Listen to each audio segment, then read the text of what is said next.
नमस्ते शिक्षक साथियों, आपका आपके चैनल टीचर हेल्पिंग हैंड में स्वागत है। आज मैं आप लोगों के साथ टाइम टेबल जो कक्षा 1 से लेकर 3 तक के लिए हैं वह मैं शेयर कर रही हूं। जो निपुण भारत मिशन के अंतर्गत विभाग के द्वारा जो हमें पीडीएफ प्रोवाइड कराया जाता है, टाइम टेबल तो उसमें भी होता है, लेकिन कुछ चीज़ें हैं जो हम सभी शिक्षक साथियों को जानना ज़रूरी है। तो वह मैं आप लोगों के साथ इस टाइम टेबल को बताने के साथ साथ वह भी बताऊँगी। तो देखिए, अभी जैसा कि सभी शिक्षक साथी जान रहे हैं कि सुपरविज़न का दौर चल रहा है।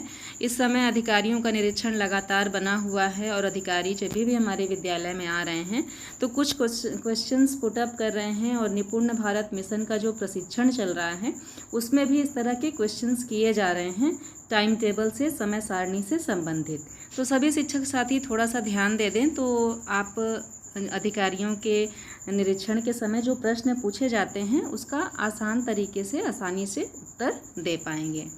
तो देखिए, ये हमारा सबसे पहले आपको दिन का कॉलम बना लेना है। तो दिन में हमारा सोमवार से लेकर हम लोग शनिवार तक बना लेंगे, जैसे कि आमतौर पर सभी समय सारणी में होता है वैसे ही हमें बना लेना है। फिर नेक्स्ट में हमारा पहला कालांश है। तो पहला कालांश हमारा होगा 40 मिनट का, वो हमें यहाँ लिख देना है। देखिए, मैं आपको जूम करके दिखाती हूँ। पहला कालांश हमारा 40 मिनट का होगा।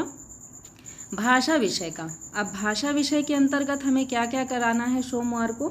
मौखिक भाषा पर कार्य होगा, पोस्टर, चित्र, सरल प्रश्न, इस सब पर हम लोग चर्चा आदि कार्य कराएंगे। तो ये हमें 40 मिनट तक कर लेना है सोमवार से लेकर के ये हमारा शनिवार तक पूरा चलेगा। देख सकते हैं आप, ये शनिवार तक हमारा पूरा चलेगा। इस तरह से हमें मौखिक भाषा पे कार्य करना है पहले कालांश में। अब आते हैं दूसरे कालांश में। तो पहली बात तो दूसरा कालांश हमारे 60 मिनट का होगा। सभी कालांशों का समय आपको याद होना चाहिए कि हमारा पहला कालांश कितने मिनट का है, दूसरा कालांश कितने का है और तीसरा कालांश कितने का है। तो दूसरा कालांश जैसा कि मैंने बताया आपसे कि 60 मिनट का होगा। इसके अंतर्गत डिकोडिंग पर हम लोगों को कार्य करना है, और साथ ही साथ कार्यपत्रक पे जो लेखन कार्य है वह भी हम लोगों को कराना है अपने बच्चों को। तो ये भी हमारा सोमवार से लेकर के स्टार्ट हो जाएगा और बृहस्पतिवार तक हम लोग करेंगे। शुक्रवार को पुनरावृत्ति का कार्य कराया जाएगा और शनिवार को आकलन करेंगे। आकलन के लिए मैं आप लोगों से आगे बात करती हूँ कि आकलन में क्या और कैसे करना है। आइए पहले तीसरा कालांश भी देख लेते हैं। तो तीसरा कालांश हमारा भाषा विषय का जो है वो 20 मिनट का रहेगा। 20 मिनट में हमें क्या करना है? बिग बुक से अपने बच्चों को पठन कार्य कराना है। उसका पीडीएफ भी है, तो उसके अनुसार से भी आप कार्य करा सकते हैं। पुस्तकालय में जो चित्रात्मक पुस्तकें हैं उनका चयन करके हमें बच्चों को पढ़ाना है। तो ये काम करने के लिए हम लोगों को 20 मिनट का समय दिया गया है। अब इसमें सोमवार, मंगलवार, बुधवार, बृहस्पतिवार, शुक्रवार तक ये भी कंटेंट हमारा चलेगा। अब आइए देखते हैं भाषा विषय का आकलन। तो भाषा विषय का आकलन हम लोगों को शनिवार के दिन करना है। यह ध्यान रखिए, भाषा और गणित का आकलन अलग अलग दिवसों में हम लोगों को करना है। तो शनिवार के दिन भाषा विषय का आकलन करेंगे। तो हम लोग शनिवार के दिन साप्ताहिक आकलन का कार्य करेंगे। अब इसमें हमें 2 कैटेगरी बनानी है। पहले तो जो बी कैटेगरी में हमें उन बच्चों को रखना है जिन्हें 50% से अधिक आ रहा है। जो भी हम लोग क्वेश्चंस पूछते हैं उनका उत्तर वो 50% से अधिक प्रश्नों का उत्तर दे लेते हैं, तो ऐसे बच्चों को हमें बी कैटेगरी में रखना है। और जो बच्चे 50% से कम प्रश्नों का उत्तर दे पा रहे हैं उन्हें ए कैटेगरी में रखना है। यह ध्यान रखें। और बच्चों को अलग अलग समूहों में विभाजित किया गया है, यह बच्चों को पता न चल पाए, यह भी विभाग का निर्देश है कि बच्चों को ये ना पता चले कि उन्हें हम कमज़ोर वर्ग में गिन रहे हैं। तो ये हमारा समूह हो गया। और साथ ही साथ अपने बच्चों को गृह कार्य देंगे। जो गृह कार्य पीडीएफ में दिया जाता है वह गृह कार्य अपने बच्चों को हमें देना है, हम लोगों को। तो ये हमारा हो गया। अब देखिए, फिर से क्या है कि हम लोगों को आकलन ए और बी ग्रुप बनाकर करना है। ये दोनों कालांश में हम लोग शनिवार के दिन दूसरे और तीसरे कालांश में ये कार्य करेंगे। जैसा कि मैंने बताया, शनिवार के दिन भाषा का आकलन करेंगे। तो ये हमारा दोनों कालांश, पहले कालांश में हम लोग मौखिक कार्य में सारा वर्क कराएंगे और दूसरे और तीसरे कालांश को हम लोग साप्ताहिक आकलन के लिए लेंगे। तो ये हमारा शनिवार का पूरा कंटेंट हो गया और भाषा विषय का सब कुछ हो गया जो मैंने आप लोगों को समझाया। अब देखिए, आते हैं गणित विषय में। विशेष तौर पर ये मैंने कक्षा 3 के लिए बनाया है, लेकिन कक्षा 1 और कक्षा 2 में भी सेम यही सब कुछ रहना है। जो हमारे 6 पीरियड हैं वो कक्षा 1, कक्षा 2, कक्षा 3 में सेम रहेंगे, लेकिन जो हमारा 7वां पीरियड है, 7वां पीरियड कक्षा 3 में हमारा परिवेश भी ऐड हो गया है, कक्षा 2 और कक्षा 1 में ये नहीं है। तो बस यही इतना चेंज हमें करना है। तो आइए देखते हैं गणित विषय में क्या कार्य कराना है। तो गणित विषय में जो हमारा चौथा पीरियड रहेगा वो 45 मिनट का होगा। 45 मिनट के अंतर्गत हमें क्या कराना है, अनुदेशात्मक कार्य कराना है और शिक्षण योजना के अनुसार से सारा कार्य कराना है। जो PDF हम लोगों को प्रोवाइड कराया जा रहा है हर वीक, उसी के अनुसार से कार्य कराएंगे हम लोग। सोमवार से लेकर के बुधवार तक ये कराएंगे। बृहस्पतिवार को हम लोग पुनरावृत्ति का कार्य कराएंगे और फिर शुक्रवार को समेकन गतिविधि होगी और साप्ताहिक आकलन पे कार्य करेंगे।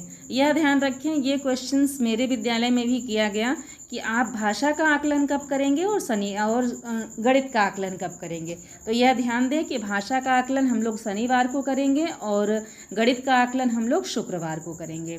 तो ये हमारा समेकन गतिविधि हो गया।